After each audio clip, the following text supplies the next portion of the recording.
नमस्कार दोस्तों। कोचिंग आपके द्वार में आप सभी का एक बार फिर से हार्दिक स्वागत है।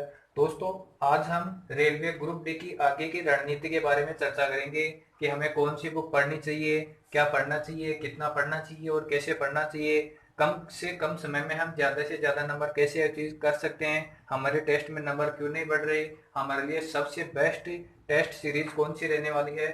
इन सब के बारे में दोस्तों आज हम डिटेल के बारे में चर्चा करेंगे। तो दोस्तों, सबसे पहले तो मैं आपको बता दूं कि आपकी जो एग्जाम डेट को लेकर गलतफहमी है उसको दूर कर लीजिए, क्योंकि आपकी जो एग्जाम है, आपकी एग्जाम जुलाई के लास्ट वीक से जुलाई के लास्ट वीक से होने की पूरी पूरी संभावना है। और रेलवे बोर्ड को इस डेट से आपको इस महीने के लास्ट वीक से एग्जाम को शुरू करवानी करवानी पड़ेगी, क्योंकि इसका मेन कारण आपके 2-3 दिन के अंदर निकल कर आया है। क्योंकि जो रेलवे के अंदर, सॉरी रेलवे ने, सेंट्रल गवर्नमेंट जो एक नई स्कीम निकाली है 4 साल की, अग्निवीर अग्निपथ, उसके अंदर क्या है कि आपको स्टार्टिंग में पर मंथ कितना सैलरी मिलेगी, 21,000 कटने के बाद में। और लास्ट ईयर फोर्थ ईयर तक वो बढ़कर कितनी हो जाएगी, 28,000 तक हो जाएगी। और उसके बाद में जब आप 4 साल का पीरियड पूरा कर लेते हो तो आपको 11.71 लाख का पैकेज मिलता है टोटल, यानी कि इतना और आपको मिलेगा 11.71 लाख रुपए। तो दोस्तों, उसके बाद में अगर आप 4 साल कर लेते हो नौकरी, तो उसके बाद में आप कहाँ जाओगे, तो सबसे बड़ा सवाल यही है। तो दूसरे दिन ही गवर्नमेंट ने क्या कर दिया था कि जो कुछ डिपार्टमेंट है उनके अंदर हम इनको प्राथमिकता देंगे। ये घोषणा कब करी, जब आंदोलन स्टार्ट हुआ था। और शायद इसमें आगे भी कोई सुधार हो सकता है या नहीं, वो तो आगे की बात है। लेकिन दोस्तों, सबसे बड़ा कारण यही है कि जब ये आंदोलन शुरू हुआ तो रेलवे भर्ती बोर्ड को भी ये लगा कि अगर हमने जुलाई के लास्ट वीक तक अगर एग्जाम चालू नहीं करी है, अगर लास्ट वीक तक हम अगर एग्जाम चालू नहीं कर पाते हैं, तो वही आंदोलन ग्रुप डी वाले तैयार करेंगे। वही आंदोलन क्या करेंगे, आपके ग्रुप डी वाले करेंगे। क्योंकि जब रेलवे ने सीबीटी 2 की घोषणा करी थी तो सब बहुत ही एक बड़ा आंदोलन खड़ा हो गया था। मात्र 2 दिन के अंदर, सिर्फ और सिर्फ 2 दिन के अंदर, पहले दिन स्टूडेंटों के ऊपर लाठीचार्ज किया। जब उन्होंने आंदोलन किया तो जैसे ही लाठीचार्ज किया था तो इतनी बड़ी संख्या में कैंडिडेट आ गए थे कि उन्होंने पूरा स्टेशन को ही जाम कर दिया था, रेलों के ऊपर कब्जा कर लिया था। तो दोस्तों, रेलवे के मन में भी ये डर है कि वो कभी नहीं चाहेगा कि वापस से वैसा ही आंदोलन खड़ा हो। तो दोस्तों, जहां तक हो सके आपके रेलवे के एग्जाम लास्ट वीक के अंदर तो शुरू हो जाएगी, इसकी पूरी पूरी संभावना है। और रेलवे को इस लास्ट में तो करवानी पड़ेगी ही पड़ेगी। तो दोस्तों, अब हम चर्चा करते हैं हमारे टॉपिक के ऊपर। तो दोस्तों, अगर आपके पास अब कम से कम 40 दिन का समय बचा है, मैक्सिमम आप मान के चलो कि अगर हमारे पास 40 दिन का समय है, तो इस 40 दिन के अंदर हमारा एक्शन प्लान क्या होना चाहिए, हमारी स्ट्रेटेजी क्या होनी चाहिए, इन सब के बारे में अब हम चर्चा करते हैं। तो दोस्तों, चर्चा करने से पहले मैं आपको बता दूं, कुछ स्टूडेंट क्या बोलते हैं कि रेलवे का सिलेबस चेंज हो गया। तो दोस्तों, रेलवे का कोई सिलेबस चेंज नहीं हुआ है। जो सीबीटी 2 की घोषणा करी थी तो सीबीटी 2 का सिलेबस आया था वो, तो उसी सिलेबस को क्या करते हैं कि जो सीबीटी 1 है उससे जोड़ के देख रहे हैं। लेकिन जो रेलवे का जो सिलेबस है सेम टू सेम वैसा का वैसा है। वही क्या है, 30 नंबर तो किसके हैं, आपके रीजनिंग के 30 क्वेश्चन, 30 नंबर, मैथ्स के 25 क्वेश्चन और 25 मार्क्स के हैं, और साइंस के 25 क्वेश्चन, 25 मार्क्स से। और जो लास्ट का पार्ट बच गया हमारा, इसमें हमारा करंट आएगा 10 नंबर का, तो 10 क्वेश्चन आएंगे, मैक्सिमम 10 क्वेश्चन 10 नंबर। और जो बाकी के सब्जेक्ट बच गए, जीके के जीके के बाकी के सब्जेक्ट बच गए, आपके पॉलिटी हो गई, हिस्ट्री हो गई, ज्योग्राफी हो गई, वो वर्ल्ड की भी है, इंडिया की भी है। और जो स्टैटिक जीके है आपका, वो सारा का सारा कितने नंबर का आएगा, मात्र और मात्र 10 नंबर का आएगा। तो कुछ स्टूडेंट क्या करते हैं कि सुबह उठ के करंट की क्लास लेने लग जाते हैं, और बहुत दिनों से ले रहे हैं वो, यानी कि कई महीनों से वो करंट की क्लास ले रहे हैं, कितने नंबर के लिए, मात्र 10 नंबर के लिए। वो अपने अपने टीचर के इतने फैन हो गए हैं कि वो इस 10 नंबर को छोड़ने वाले बिल्कुल नहीं है। तो उनका टारगेट क्या है, ये 10 नंबर। लेकिन दोस्तों, मैं आपको बता दूं कि इस 10 नंबर से आपका सिलेक्शन बिल्कुल भी नहीं होने वाला है, क्योंकि 10 कट ऑफ गई है आज तक किसी की, बिल्कुल नहीं है। और अगर आप जीके भी साथ में पढ़ रहे हो और जीके को भी टारगेट कर रहे हो, तो दोस्तों 20 नंबर से भी आपका सिलेक्शन नहीं होने वाला है। आपको टारगेट करना पड़ेगा रीजनिंग को, मैथ्स को और साइंस को, क्योंकि सबसे ज्यादा वेटेज है इनका 80%, 80 मार्क्स। 80% यानी कि 80 मार्क्स, 80 अंक का इनका वेटेज है। तो ये बहुत ही बड़ा वेटेज है इनका। तो इस टारगेट को तो आपको अचीव करना ही करना पड़ेगा। अगर आप एक एवरेज स्टूडेंट भी हो, मिनिमम मान के चलो कि अगर आप एवरेज स्टूडेंट भी हो, तो आप रीजनिंग इतनी टफ नहीं आती है। रीजनिंग के खाली 4-5 क्वेश्चन आते हैं जिसके जो खतन निष्कर्ष वाले, उस क्वेश्चन में अटकने की चांस रहते हैं। बाकी आप रीजनिंग के अंदर दोस्तों 25 नंबर आराम से ला सकते हैं। मैथ्स के अंदर भी आप 20 नंबर आराम से ला सकते हैं। और साइंस अगर आपने अच्छे से पढ़ी है, मैं आपको यह भी बताऊंगा कि कौन से सब्जेक्ट को आपको कहाँ से कवर करना है। अगर साइंस भी अगर एवरेज हो तो आप 15 नंबर दोस्तों आराम से ला सकते हो। और अगर आपने जीके भी ठीक ठाक पढ़ा है, ज्यादा भी नहीं, अगर ठीक ठाक भी पढ़ा है, तो आप 20 में से दोस्तों 10 नंबर तो आराम से ला सकते हो। क्योंकि इसमें से 5 से क्वेश्चन तो क्या होते हैं, अगर हमने कुछ भी नहीं पढ़ा, 5 से क्वेश्चन तो ऐसे होते हैं कि कुछ भी नहीं पढ़ा है ना हमने, तो हमारे जनरल नॉलेज तक आपने आज तक हमने जितना पढ़ा है ना, उसमें से भी हम 5 से क्वेश्चन तो आराम से कर देंगे। क्योंकि ऐसे ऐसे क्वेश्चन पूछते हैं ऊपर के, जो हम आराम से कर सकते हैं 5 से क्वेश्चन तो। और अगर आपने थोड़ा बहुत ही पढ़ा है तो आप 10 नंबर आराम से कर सकते हो।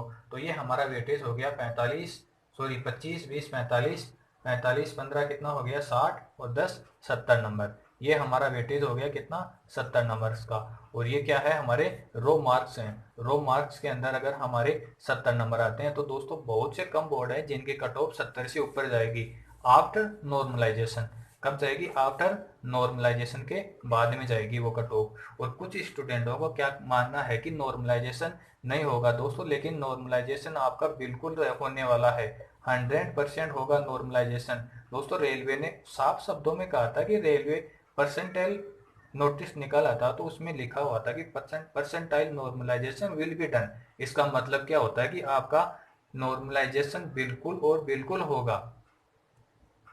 नॉर्मलाइजेशन किस में नहीं होगा, जो आपकी एनटीपीसी की एग्जाम थी, सीबीटी 2 की, सीबीटी 2 की जो एग्जाम थी उसके अंदर नॉर्मलाइजेशन नहीं होगा। उसका कारण यही था कि जो उनके लेवल थे, एक लेवल की एग्जाम क्या हो रही थी, एक पारी के अंदर हो रही थी, एक लेवल और एक पारी।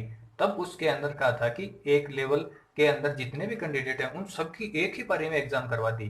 तो जब दोस्तों अगर एक लेवल के अंदर जितने भी कैंडिडेट हैं उनकी एग्जाम एक पारी में करवा दी, तो नॉर्मलाइजेशन का सवाल ही खड़ा नहीं होता।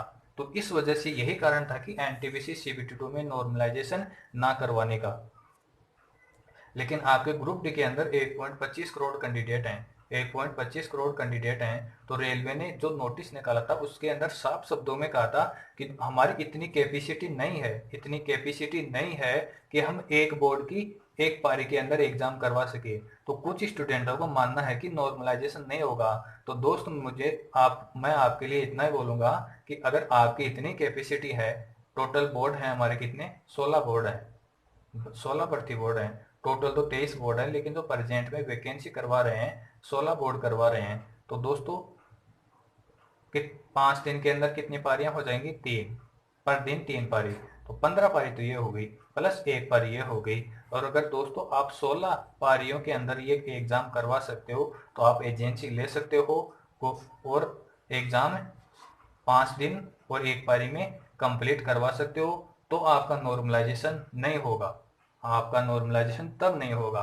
तो दोस्तों लेकिन ऐसा बिल्कुल भी पॉसिबल नहीं है, बिल्कुल भी पॉसिबल नहीं है।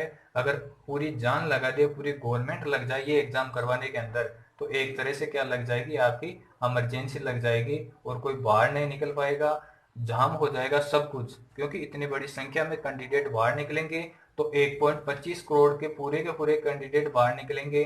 क्योंकि जो बॉयज हैं, बहुत कम लड़के हैं जो अगर एक लड़के की एग्जाम है, एक लड़के की एग्जाम है, तो 80% स्टूडेंट क्या है कि अकेले जाते हैं, 80% लड़के अकेले जाते हैं। खाली 20% कैंडिडेट या 100 में से 20 लड़के क्या होते हैं कि वो अपने साथ अपने एक फ्रेंड को लेके जाते हैं या अपने परिवार से किसी को भी लेके जाते हैं। लेकिन जितनी भी लड़कियां होती हैं, अब लड़कियों के मामले में इसमें उल्टा होता है। 80% लड़कियां क्या होती हैं कि अपने साथ एक कैंडिडेट को लेके जाती हैं, अपने रिलेटिव को लेके जाती हैं एग्जाम दिलाने के लिए, सॉरी देने के लिए, वो साथ जाता है उसको एग्जाम दिलाने के लिए।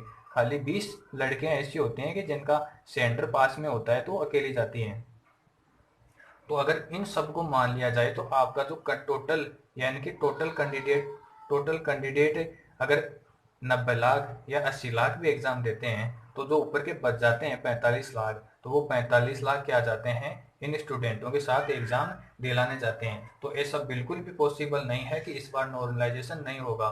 तो आपका नॉर्मलाइजेशन बिल्कुल और बिल्कुल 100% होगा। आप इस गलतफहमी में बिल्कुल भी मत रहना। और अगर आपको कोई बोलता है कि नॉर्मलाइजेशन नहीं होगा तो उनको बोलना कि ठीक है दोस्त, नहीं होगा, हम अपने हिसाब से तैयारी कर रहे हैं, और आप अपने हिसाब से तैयारी करते जाइए। तो दोस्तों ये है एक नॉर्मल स्टूडेंट का वेटेज है, यानी कि अगर वो 70 रो मार्क्स ले आता है तो उसका नॉर्मलाइजेशन के बाद में दोस्तों आराम से 85 तक स्कोर हो जाएगा। और इतनी कट ऑफ किसी की भी नहीं जाएगी इस बार कट ऑफ पिछली बार से 5 से कम ही जाएगी हर बोर्ड की। एक दो बोर्ड के छोड़ के, एक दो, क्योंकि उनमें वैकेंसी पिछली बार ज्यादा थी और इस बार उनकी एक चौथाई रह गई है कुछ में वैकेंसी। और बहुत से बोर्ड हैं कि जिसमें किसी में 1.5 गुना है, किसी में 2 गुना है और किसी में 4 गुना तक की वैकेंसी है इस बार। तो वे कट ऑफ क्या जाएगी, कम ही जाएगी, सिवाय एक दो बोर्ड को छोड़ के। पिछली बार की 80 थी हाईएस्ट कट ऑफ, किसकी थी, कलकत्ता की, सबसे ज्यादा कलकत्ता की थी, 80 कट ऑफ गई थी। और सब कट ऑफ लगभग लगभग 70 से 73 के आसपास में ही रह गई थी। और ज्यादातर की तो कितनी रह गई थी, 70 से अंडर में थी वो सारों की। तो कुछ बोर्ड ऐसे थे कि जिसकी 70 से ऊपर गई थी कट ऑफ, बाकी सारे 70 से ही नीचे थे। और इस बार तो लगभग लगभग सारे नीचे ही रहने वाले हैं। और 70 से तो 70 के ऊपर तो कम 5 से बोर्ड ही जाएंगे और बाकी सारे के सारे नीचे ही रहने वाले हैं, 70 के आसपास के अंदर ही रह जाएंगे। कब, जब नॉर्मलाइजेशन होगा। तो आपका स्कोर अगर 85 तक पहुंच जाता है या 80 तक पहुंच जाता है तो आपको दोस्तों रोकने वाला कोई भी नहीं है सिलेक्शन लेने से। और दोस्तों ये आपके लिए एक गोल्डन चांस है, क्योंकि अगर रेलवे के अंदर भी आपका वही 4 ईयर वाला प्लान आ गया, वही अगर 4 ईयर वाला प्लान आ गया, और दोस्तों आपको लग भी ऐसा ही रहा होगा प्रेजेंट के हालातों को देखते हुए, क्योंकि रेलवे के देखो कितना, मतलब कितना ढीला पड़ गया है एग्जाम करवाने के मामले में। जब तक इसके ऊपर कोई प्रेशर नहीं आता है तब तक एग्जाम ही नहीं करवाता। और जब से 10 मार्च को सॉरी आंदोलन करने के बाद में, जब से इसने 10 मार्च को जो नोटिफिकेशन डाला था, उसके बाद में अप्रैल के अंदर आपका रिवाइज रिजल्ट आया, मई के अंदर लेवल 6 और 4 की एग्जाम करवा दी, और जून के अंदर देखो, जून के अंदर 12 से 17 तक आपकी एग्जाम चली रही है, किसकी, एनटीपीसी CBT 2 की, जो 2-3 लेवल 5 थे, 2-3-5 जो लेवल बच गए थे ना आप, और दूसरे उनकी एग्जाम प्रेजेंट में चली रही है। तो दोस्तों वो आज वो भी कंप्लीट हो जाएगी। तो आप ये बिल्कुल भी मान के मत चलना कि आपकी एग्जाम जुलाई के बाद में या बहुत ही बाद में होगी। आपकी एग्जाम जुलाई के लास्ट वीक से शुरू हो ही जाएगी। तो दोस्तों ये क्या है, एक एवरेज स्टूडेंट के मार्क्स। और अगर कोई इससे थोड़ा सा भी इंटेलिजेंट है तो उसका टारगेट क्या रहेगा कि वो क्या करेगा, 55 में से 50 नंबर आराम से लाने की कोशिश करेगा। और साइंस के अंदर वो कोशिश करेगा कि 15 से 20 नंबर लेके आए, 15 से 20 नंबर लाने की पूरी पूरी कोशिश करेगा। और अगर उसका जीके जीके और ये करंट, मतलब उसने नहीं पढ़ा या थोड़ा बहुत भी पढ़ा है, तो आराम से दोस्तों 20 में से 8 नंबर तो आराम से ले आएगा। तो उसके मार्क्स कितने हो जाते हैं, 50, 8, 65 और 8 73। उसके मार्क्स हो जाते हैं कितने, 73 मार्क्स। तो नॉर्मलाइजेशन के बाद में वही उसके देखो 85 से अबव ही जाएंगे, उससे कम नहीं रहने वाले हैं, और इतने कट ऑफ नहीं जाएगी। यही फर्क रहता है एक सफल और असफल स्टूडेंट के बीच में। क्योंकि जो असफल स्टूडेंट क्या करते हैं, वो टारगेट करते हैं जीके और करंट को। उनको लगता है कि इसमें से पता नहीं कितना वेटेज आएगा, लेकिन उनको समझना चाहिए है कि जो 30 नंबर, 25 नंबर और जो साइंस के 25 नंबर, इस 80 मार्क्स के जब तक वो नहीं समझेंगे, इसके वेटेज को नहीं समझेंगे, तब तक उनका सिलेक्शन नहीं होगा। तो दोस्तों आपको बिल्कुल ऐसा नहीं करना है, बिल्कुल भी ऐसा नहीं करना है कि आप जीके और करंट को ही खाली टारगेट कर लो। दोस्तों जिसका जितना वेटेज उसको उतना टाइम। सफल कैंडिडेट का यही टारगेट रहता है कि जिसका जितना वेटेज उसको उतना ही टाइम, जिसका जितना ज्यादा वेटेज उसको उतना ही टाइम देना है। तो दोस्तों अब देखो आपको पढ़ना कैसे है और कितना कैसे क्या पढ़ना है। आपको पर डे का एक प्रीवियस ईयर का सेट लगाना है। अगर आपको पर डे का एक प्रीवियस ईयर सेट लगाते हो आप, और सॉरी जब तक आपकी एग्जाम नहीं होती 40 दिन तक, तो आप अगर 30 से 40 सेट लगा देते हो, तो दोस्तों इस 30 में से हर टॉपिक से मैथ रीजनिंग के, इसके मैथ्स और रीजनिंग के अगर कम से कम 15 या फिर इससे भी कम मान के चलो कि एक टॉपिक से अगर आपने 30 से 40 सेट लगा दिए तो 10 क्वेश्चन आ गए, यानी कि 10 प्रकार के क्वेश्चन आ गए। अगर 10 प्रकार के क्वेश्चन कर लेते हो तो इसमें आपका बेसिक कंप्लीट हो जाता है। तो आप जो बाकी के अगर कोई थोड़ा सा भी टफ क्वेश्चन आता है तो आप उसको आराम से कर सकते हो। और दोस्तों रेलवे के अंदर ग्रुप डी के अंदर इतना बदलाव बिल्कुल बिल्कुल भी नहीं होता है, बिल्कुल सेम से सेम क्वेश्चन आते हैं। आप 5 से सेट लगाओगे, 5 से सेट लगाने के बाद में जब आगे सेट लगाओगे तो आपका स्कोर ऑटोमेटिकली बढ़ जाएगा। अगर 5 से सेट के अंदर आपका स्कोर रहता है 45 या 50 रहता है, तो जो आगे के सेट लगाओगे तो बढ़कर ऑटोमेटिकली 60 से 70 के आसपास पहुंच जाएगा। इसका कारण यही है जो कि 90 नंबर का जो वेटेज है आपका, 90 नंबर का, क्योंकि अगर करंट आप बात थोड़ा थोड़ा पढ़ रहे हो या बाद में पढ़ रहे हो तो इसको छोड़ दो, 90 में से आपके 60 से 70 नंबर आराम से आ जाएंगे। तो आपको करना क्या है, मैथ्स और रीजनिंग के लिए, मैथ्स और रीजनिंग के लिए प्रीवियस ईयर के सेट लगाइए, जितने हो सके, जितने हो सके उतने सेट लगाइए। क्योंकि जो कुछ कैंडिडेट तो ऐसे होंगे कि जिनके एग्जाम बाद में होगी, क्योंकि आपकी एग्जाम 2.5 से 3 माह तक चलेगी, तो बहुत से कैंडिडेटों को टाइम मिल जाएगा कितना, 4.5 महीने का। तो जो जिसको जितना टाइम मिलेगा वो अपना प्लान उस हिसाब से एग्जीक्यूट कर सकता है। वो जरूरी नहीं कि वो 30-40 लगेगा, वो 60-70 सेट भी लगा देगा। अगर उसने 60-70 सेट लगा दिए तो उसके रो मार्क्स ही 80 तक आराम से पहुंच जाएंगे, उसका सिलेक्शन तो कोई रोक नहीं सकता। तो आपको ये मान के चलना है कि मुझे 30 से 40 तो लगाने लगाने हैं, मुझे सिलेक्शन लेना है और ज़्यादा से ज़्यादा नंबर अचीव करने हैं ताकि मुझे मनपसंद पोस्ट मिल सके। और दोस्तों अगर आप एक जो ये प्रीवियस ईयर का एक सेट निकालते हो, आपकी सबसे बड़ी कमजोरी क्या रहती है कि आप उसका एनालिसिस नहीं करते। यानी कि जब आपने टेस्ट दे दिया, टाइमर लगा लेना 90 मिनट का, मोबाइल के अंदर टाइमर लगा लिया 90 मिनट का, उसमें जितने क्वेश्चन कर पाते हो सही है, उसके बाद में छोड़ दो। जैसे जैसे हम टेस्ट देते जाएंगे हमारे पास टाइम भी बचता जाएगा। कुछ का रहता है कि दोस्तों हम ऑनलाइन टेस्ट कहाँ से खरीदिए, नहीं खरीद सकते, तो आप 90 मिनट का टाइमर लगा लीजिए और एक सेट निकालिए, एक सेट निकालते जाइए और उसके बाद में उसका एनालिसिस कीजिए। हर क्वेश्चन का एनालिसिस करना, ये नहीं कि आपको कोई भी मैथ्स का क्वेश्चन आता है, कोई भी मैथ्स का क्वेश्चन आता है और आप उस क्वेश्चन को छोड़ देते हो, उसको नहीं छोड़ना, उसको भी आपको फिर से सोल्व करना है। किसमें, एनालिसिस में। टेस्ट देने के बाद में जब उसको आप सोल्व करने बैठते हो उस टाइम उस क्वेश्चन को भी सोल्व करना है। उसका फायदा ये है कि जब ये क्वेश्चन आपने अगर 40 सेकंड में किया था, अगर ये क्वेश्चन 40 सेकंड में किया था, अगर आप इसका एनालिसिस करते हो, वापस से सोल्व करते हो, तो इसी इसी क्वेश्चन को अगर ये क्वेश्चन दोबारा रिपीट होता है तो आराम से उसको 20 से 30 सेकंड में कर सकते हो। अगर ऐसे ही हर क्वेश्चन में अगर टाइम बचा पाते हो आप, तो जब कोई एक दो क्वेश्चन टफ भी आता है तो एक दो नंबर बहुत मायने रखता है। और अगर आपने ज़्यादा ही टाइम बचा लिया तो जो 3-4 क्वेश्चन ऐसे हैं कि हम छोड़ देते हैं, तो उन क्वेश्चनों को भी आप करने की पूरी पूरी कोशिश करोगे। तो आपको एनालिसिस सब क्वेश्चन का करना है, चाहे वो मैथ्स का हो, चाहे रीजनिंग का हो, और जीके साइंस का भी करना, क्योंकि ये क्वेश्चन भी रिपीट होते हैं। तो दोस्तों मैथ और रीजनिंग के आपको प्रीवियस ईयर का सेट लग, आपको साइंस के लिए कोई भी पब्लिकेशन हो, कोई भी राइटर हो, कोई भी गाइड हो, प्रीवियस ईयर के क्वेश्चन उठाना सारे, यानी कि उसमें ज़्यादा से ज़्यादा प्रीवियस ईयर के सेट हो, तो आप वो सेट लगा देना। आप आराम से 50 प्लस आराम से 15 प्लस आराम से क्वेश्चन आ जाएंगे। और जीके के लिए भी आप प्रीवियस ईयर की ही कोई भी गाइड ले लो, चाहे किसी की भी हो।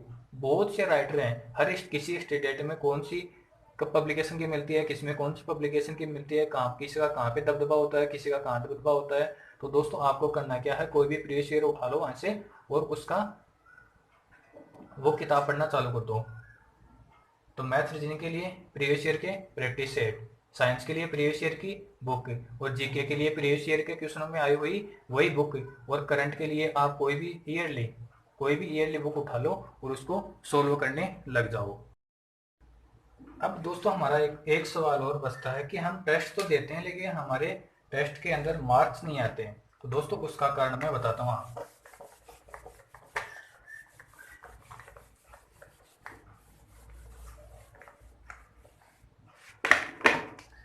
आप कोई भी किसी की भी टेस्ट सीरीज देते हो, आप किसी की भी टेस्ट सीरीज देते हो, तो वो क्या करता है, टेस्ट सीरीज बनाने वाला, उसने जो टॉपिक्स क्लियर करवाए हैं, उसके पास जो मटेरियल, जो संसाधन उपलब्ध हैं, उसके आधार पर वो क्या करता है, टेस्ट कि टेस्ट सीरीज बनाता है। अगर मान लो मैं टेस्ट सीरीज बनाऊं तो मैं जो टॉपिक पढ़ाता हूं, जो मैं क्वेश्चन करवाता हूं, मैं उन्हीं क्वेश्चन को क्या करूंगा, मेरे टेस्ट में डालूंगा। तो जिन्होंने मेरे से क्लास ले रखी है उनके तो क्या आएंगे, मार्क्स अच्छे आएंगे,